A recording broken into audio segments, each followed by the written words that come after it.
The formation of male and female gametes differ. During prenatal development, diploid spermatogonia develop and start dividing at puberty. Spermatogonia divide to produce another spermatogonium and a primary spermatocyte. The diploid primary spermatocyte divides to produce a haploid secondary spermatocyte, which divides again to produce 4 haploid spermatids. The spermatids undergo some development to become mature sperm.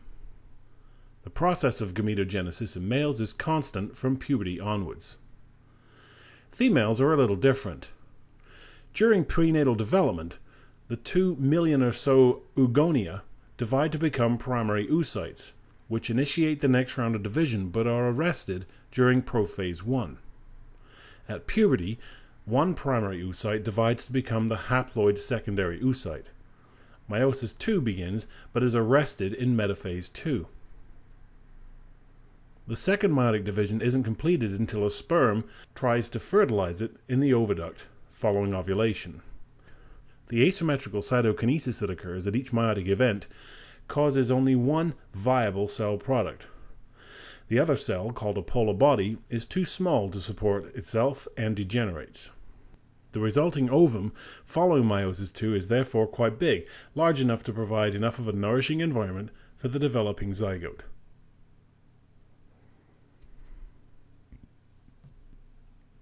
Spermatogenesis. The diploid spermatogonia in the testes divide by mitosis at puberty to become the primary spermatocytes.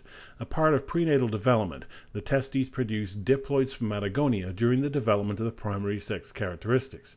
When testosterone is released again at puberty, they mitotically divide to produce another spermatogonium and a primary spermatocyte.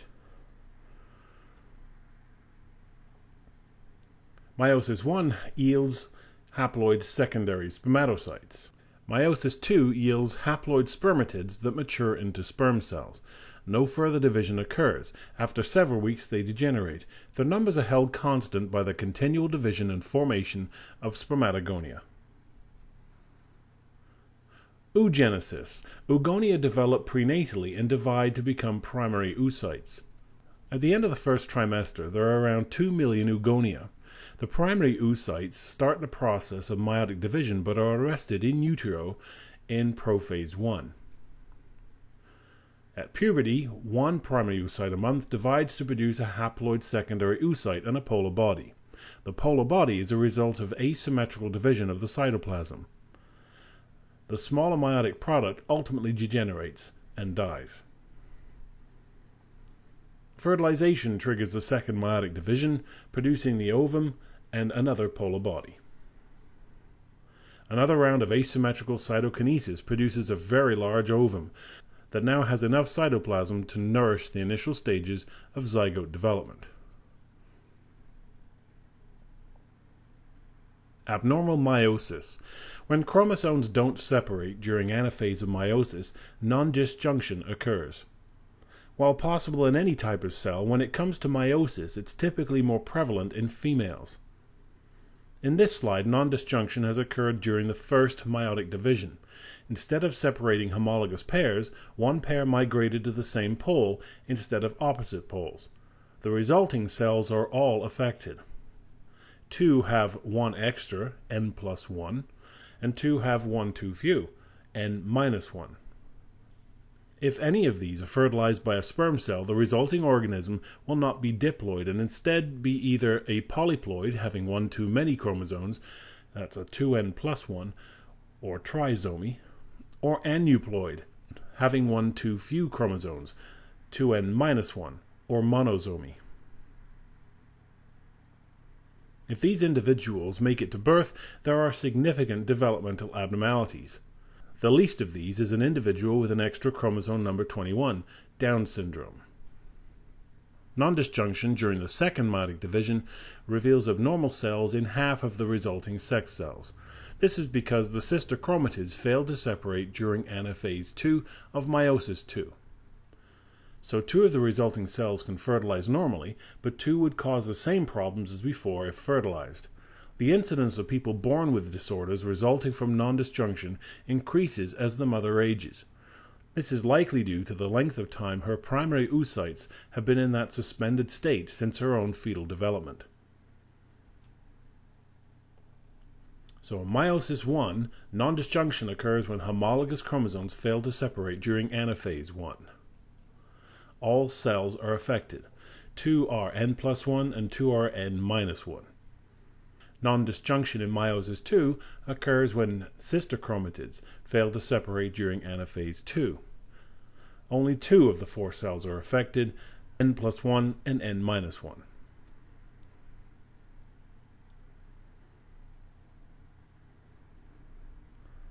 Fertilization after non-disjunction.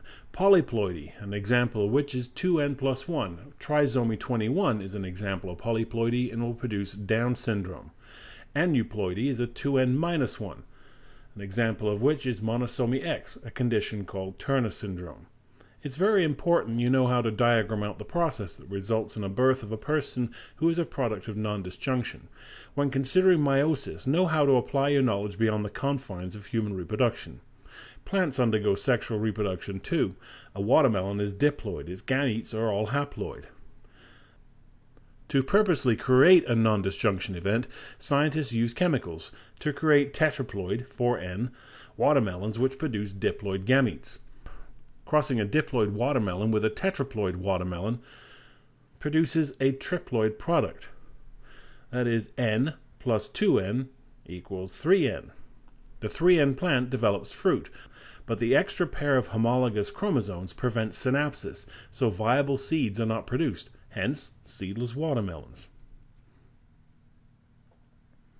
Twins. Identical twins when the blastocyst splits prior to implantation. You're required to compare the formation of identical and fraternal offspring in a single birthing event. For identical twins, we have 2 separate implantations. Genetically, the 2 are identical. The reason why the offspring take on diverging personalities may lie in the environmental differences each are exposed to after birth.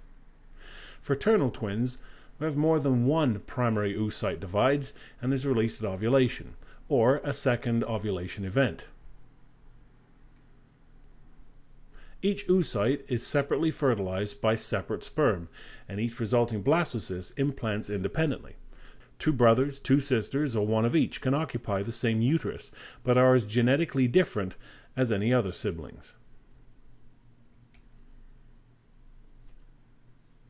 The human life cycle has reproductive strategies that involve both meiosis and mitosis.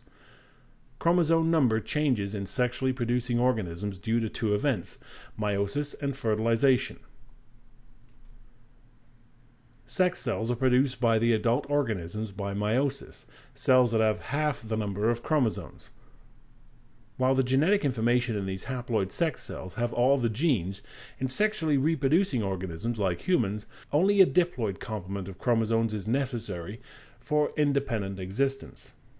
When 2 products of meiosis combine, fertilization, the diploid zygote divides by mitosis until the organism reaches adulthood, and they're both able to produce sex cells for themselves through meiosis. The cycling between mitotic and meiotic stages of the life of a species is referred to as a life cycle. The human life cycle is by now well understood, but is by no means the model for all species' life cycles. So in review, the human life cycle involves both mitosis and meiosis. The cycling between mitotic and meiotic stages of the life of a species is referred to as a life cycle. Sex cells are produced meiotically by adults. Sexually reproducing organisms need to share their genetic material to provide an avenue for variation. Half the DNA is channeled to the sex cells due to meiosis. While there is the full number of genes present, the absence of homologous chromosomes prevents any further development of these cells. 2 haploid products of meiosis combine to form a diploid zygote. The combining of the 2 sex cells, fertilization, restores the chromosomal content of the organism. Chromosomes have homologous pairs, so the resulting zygote develops mitotically. The zygote divides by mitosis until adulthood, where haploid sex cells can be developed by meiosis. At a certain point, meiosis occurs in certain cells to produce sex cells, and the process cycles again. Alternation of generations. If sperm and egg cells could divide by mitosis and grow into independent life forms, then mated to produce a diploid baby, this would be called alternation of generations. Such organisms like ferns, mosses, and sea anemone engage in this type of life cycle. In this slide, the diploid generation of the fern is called the sporophyte because it makes haploid spores, sex cells, by meiosis. These spores develop on their own, forming a plant body called the gametophyte. The gametophyte is made up of the mitotic division of the haploid spores to produce this monoploid organism. I usually make way too big a deal out of this, but a haploid cell contains half the required genetic information to become a viable life form. When a haploid cell does divide into a life form, it shouldn't be called a haploid organism, rather a monoploid organism. Some animals are monoploid and arise from unfertilized sex cells, like bees. The gametophyte produces male and female gametes, not by meiosis obviously, that combine to form another diploid sporophyte generation.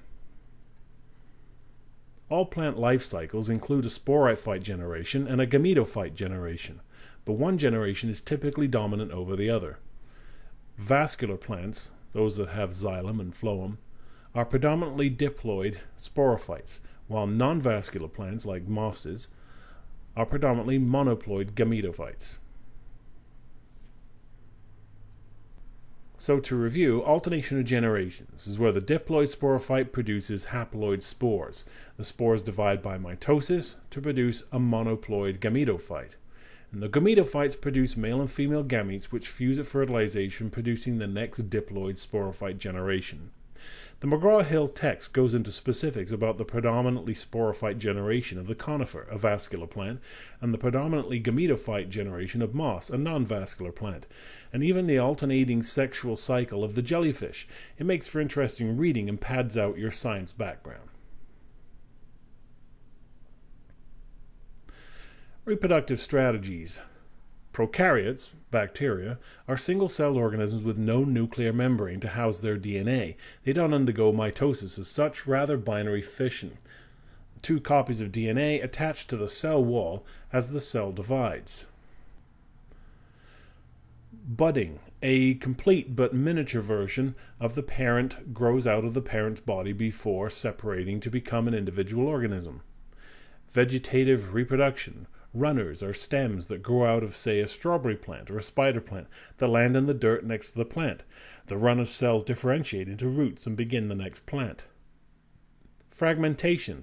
Fragmentation in one plant is used to grow a new population of plants, like cuttings from potatoes.